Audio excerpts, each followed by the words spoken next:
विद्यार्थी मित्रांनो, खरं सांगा, जेव्हा तुम्ही मॉडल्स वापरता म्हणजे विल, शाल, कॅन, कुड, मे, माइट, मस्ट, वूड, त्यावेळी तुम्हाला याच्यातला सगळ्यात कठीण वाटणारा मॉडेल कोणता आहे? तुमच्यातले 99% स्टुडंट म्हणतील वूड हा सगळ्यात कन्फ्युजिंग करणारा शब्द आहे. वूडवर मी ऑलरेडी 3-4 व्हिडिओज बनवलेले आहेत. स्पेसिफिकली त्याच्या सगळ्या वापरांबद्दल आपण बोललोय. पण आज मी तुम्हाला फक्त वूडच्या एका वापराबद्दल सांगणार आहे आणि तो एक वापर म्हणजे जेव्हा आपण कल्पना करतो, when we imagine something, any situations or any actions in the present or past, त्यावेळी तुम्हाला वूड कसा वापरायचा आहे. सो एक बेसिकली गोष्ट लक्षात ठेवा, जेव्हा तुम्ही एखादी कल्पना वर्तमान काळात करता तुम्हाला फक्त वूड वापरायचं आहे आणि जेव्हा तुम्ही एखादी कल्पना भूतकाळामध्ये करता त्यावेळी तुम्हाला वूड हॅव वापरायचं आहे.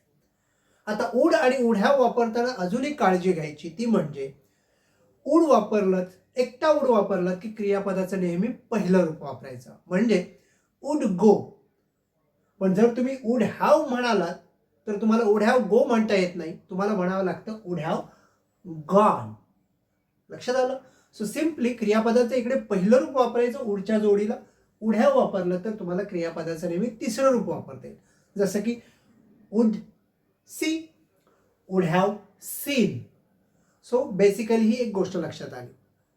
आता बघूया वर्तमान काळामध्ये कल्पना कशी करायची किंवा भूतकाळामध्ये कल्पना कशी केली जाते. आता इकडे लक्ष द्या. आता इथे एक वाक्य आहे की जर तू उशिरा आला असतास, ही जर तरचे वाक्य आहेत. आपण जेव्हा कल्पना जनरली करतो तेव्हा ते कंडिशनल सेंटेन्समध्ये आपण जास्त करतो. जर असं झालं असतं तर तसं झालं असतं, हे इमॅजिनेशन आहे. सो आता तुम्हाला कसं कळेल, हे प्रेझेंट मधली कल्पना आहे. सो जर तुम्हाला ते समजून घ्यायचं असेल तर तुमच्या डोक्यामध्ये एक शब्द लक्षात ठेवा, आत्ता, यावेळी. जर तुम्ही यावेळी असं डोक्यामध्ये ठेवलं, जर तू उशिरा आला असतास, आत्ता, यावेळी, लक्षात आलं? म्हणजे प्रेझेंट सिच्युएशन्स मध्ये मी तुला आत घेतलं नसतं. कधी? आत्ता, यावेळी. सो जेव्हा तुमचे हे इमॅजिनेशन प्रेझेंट सिच्युएशन्स मध्ये आहे, यावेळी, आत्ताच्या वेळी तुम्हाला त्या असतं नसतं साठी तुम्हाला वूड वापरायचं आहे.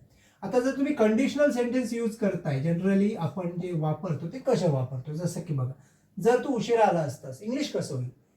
इफ यू, आता काही जण इथे पण काय करतात, if you would come late. No, जर तरच्या वाक्यात पहिलं वाक्य नेहमी, जर तुम्ही प्रेझेंट मध्ये वुड वापरत असाल तर इकडे नेहमी लची भाषा म्हणजे भूतकाळात म्हणायचं, इफ यू केम लेट. आणि पुढची जी कल्पना आहे ती तुम्हाला वुड मध्ये म्हणायची आहे. मी तुला आत घेतलं नसतं, I would not let you come in. तेव्हा तुम्ही काही दुसरं allow to come in.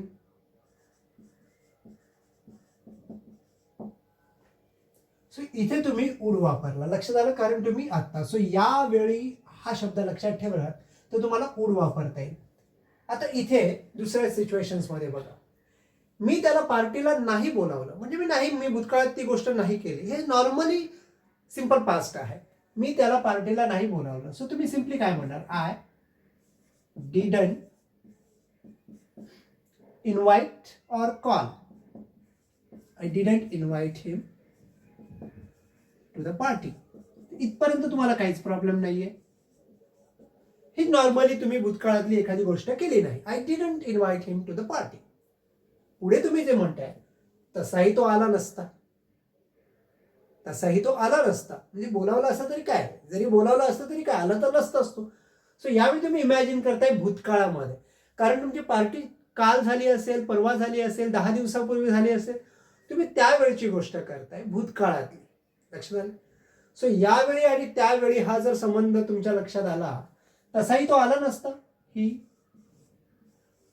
wouldn't or would not have come anyway. तसाही म्हणजे आपण म्हणूया anyway he wouldn't have come. तसाही तो आला नसता, बोलावलं असतं तरी. सो जनरली हे जर तरची वाक्य असतात. भलेही ते जर नसेल तरी तो जरचा अर्थ इथे आहे. जर माझ्याकडे त्याचा नंबर असता, कधी, यावेळी, आत्ता, लक्षात आलं का? जर माझ्याकडे त्याचा नंबर असता, so if I had his number. काही जणांना असं वाटतं की नंबर असता, सो काही जण म्हणतात if I have his number. No, जेव्हा तुम्ही इमॅजिन करता तुम्हाला इकडे नेहमी भूतकाळच वापरायचं असतं. If I had his number, मी त्याला कॉल केला असता. हे पुढचं इमॅजिनेशन वालं वाक्य आहे. सो आय वुड कॉल हिम. लक्षात आलं? सिंपल. यावेळी तुम्ही बोलताय, सिच्युएशन्स प्रेझेंट मध्ये तुम्ही इमॅजिन करताय, म्हणून तुम्ही फक्त वुड वापरताय. आता पुढे बघा, तू सिनेमाला का आला नाहीस? काल आपण सिनेमाला गेलो होतो, तुमचा एक मित्र आला नाही. तुम्ही त्याला विचारते तू सिनेमाला का आला नाहीस? तुम्ही काय इंग्लिश म्हणणार? Why didn't you come to cinema?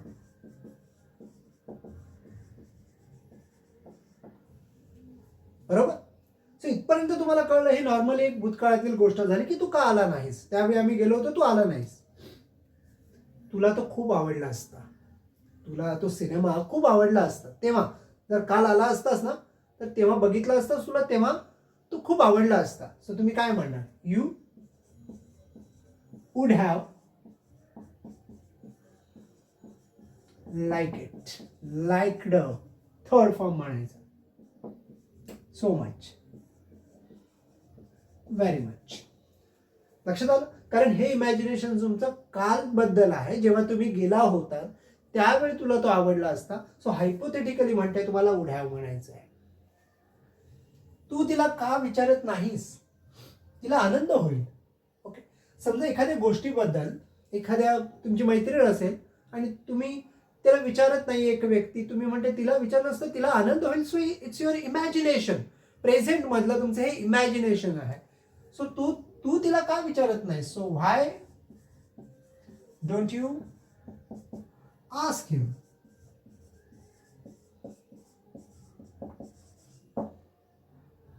Why don't you ask him? तू तिला का विचारत नाहीस? तिला आनंद होईल. आता बऱ्याच जणांना काय होतं की she will be glad, she will be happy, she will be pleased. So बऱ्याच जणांना वाटतं की आनंद फ्युचरमध्ये होईल, म्हणून तुम्ही विल वापरता. विल हा काय करतं? विल हा फ्युचरमध्ये एखादी गोष्ट निश्चितपणे घडणार आहे हे सांगण्यासाठी विल वापरतो. इथे तुमच्या बोलण्याचा अर्थ हा इमॅजिनेशन असं की तिला आनंद होईल. सो अशा वेळी तुम्हाला म्हणायचं आहे she would be, she would be happy, she would be pleased. So would. आता तुम्ही इथे म्हणणार सर बी का वापरला आम्हाला कळलं नाही. सो बी हा असण्याची भूमिका दाखवतो, क्रियापद आहे. आता त्याच्याबद्दल आपण पुन्हा कधीतरी बोलूयात, कारण आता इथे तुम्हाला फक्त मी इमॅजिनेशन शिकवतोय. पुढचं वाक्य बघा. जर आम्हाला माहित असतं तू आजारी आहेस, आम्ही कार्यक्रम रद्द केला असता. कधी? तुम्ही आजारी होतात 4 दिवसापूर्वी, तेव्हा कार्यक्रम होता. सो त्यावेळी तो कार्यक्रम झालाय, बरोबर. पाठीमागून तुम्हाला कळलं अरे तुमचा तो मित्र आजारी होता, तुम्हाला माहिती नव्हतं आणि तो कार्यक्रम झालेला आहे. सो तुम्ही आता इमॅजिन करताय त्यावेळेचं भूतकाळातील की जर आम्हाला माहित असतं तू आजारी आहे, so if we had known you are ill. So इथे लक्षात घ्या, इथे आपण हॅड का वापरलं. जनरली लक्षात ठेवायचं, जेव्हा तुम्ही प्रेझेंटमध्ये जर तरच्या गोष्टी करता, जसं आता आपण इथे केला, इथे आपण सिंपल पास्ट वापरतो, सिंपल पास्ट. पण जर तुम्हाला हायपोथेटिकल भूतकाळात बोलायचं असेल तर तुम्हाला परफेक्ट पास्ट वापरायचं असतं. इफ वी हॅड नोन, त्यावेळी माहीत असतं तर, आता नाही. जेव्हा भूतकाळामध्ये 3 दिवसापूर्वी तू आजारी होतास, सो तेव्हा जर आम्हाला माहिती असतं, so if we had known you are ill, आम्ही कार्यक्रम रद्द केला असता. We would have cancelled the event किंवा प्रोग्राम, काय असेल तो शब्द तुम्ही लिहू शकता. पुढचं वाक्य बघा. तो बॉम्ब असेल, तुमच्या समोर काहीतरी आहे, अशी कधी गोष्ट आहे जी तुम्हाला कळत नाहीये, बॉम्ब सारखी गोष्ट आहे, तुम्ही इमॅजिन करताय की तो बॉम्ब असेल. मे बी तो काही दुसरी गोष्ट असू शकेल. So it would B it would B bomb, a bomb. So would be का वापरलाय? कारण हे तुमचं इमॅजिनेशन आहे. सो बऱ्याच जणांना काय होतं, तो बॉम्ब असेल तर बरेच जण he will, it will be म्हणायला जातात. विल केलं की ते फ्युचरमध्ये जाईल, म्हणजे भविष्यात तो बॉम्ब असेल. आता तो काय आहे मग? फटाके आहेत का? सो आता तुम्ही इमॅजिन करताय की हे तो बॉम्ब असेल, so it would be a bomb. मी तुला पाहिलं नाही, नाहीतर मी तिथे थांबले असते. सो मी तुला पाहिलं नाही, so I didn't see you. मी तुला पाहिलं नाही, आय डिडंट सी यू. जर पाहिलं असतं, अदरवाईज मी तिथे थांबले असते. त्यावेळी नाही का, यावेळी नाही, जेव्हा पाहिलं नाही त्यावेळीची गोष्ट. I would have stop there, stopped. I would have stop there. So simply जेव्हा तुम्हाला प्रेझेंट सिच्युएशन्स मध्ये बोलायचं आहे त्यावेळी तुम्ही वुड वापरा. हे जर तर मध्ये खास करून लक्षात घ्या. पण प्रत्येक वेळी जर तरच्याच वाक्यामध्ये वुड हॅव येईल किंवा वुड येईल असं नाही. म्हणून मी इतरही वाक्य काही घेतली जी तुम्हाला समजावे. सो आय एम शुअर आजच्या व्हिडिओमधून तुम्हाला वुड आणि वुड हॅव इमॅजिनेशन मध्ये कसं वापरायचं हे कळलं असेल. हा व्हिडिओ जर तुम्हाला युजफुल ठरला असेल आणि तुम्हाला काहीतरी नवीन काहीतरी शिकायला मिळालं असेल तर व्हिडिओला लाईक जरूर करा. सबस्क्राईब केलं नसेल तर सबस्क्राईबचं बटन डेफिनेटली दाबा. आणि येस, तुमच्यासारख्या जे गरजवंत आहेत, ज्यांच्यापर्यंत हे व्हिडिओ पोहोचायला पाहिजे असं वाटतंय, ते आपल्या मित्रांपर्यंत हा व्हिडिओ जरूर शेअर करा. धन्यवाद.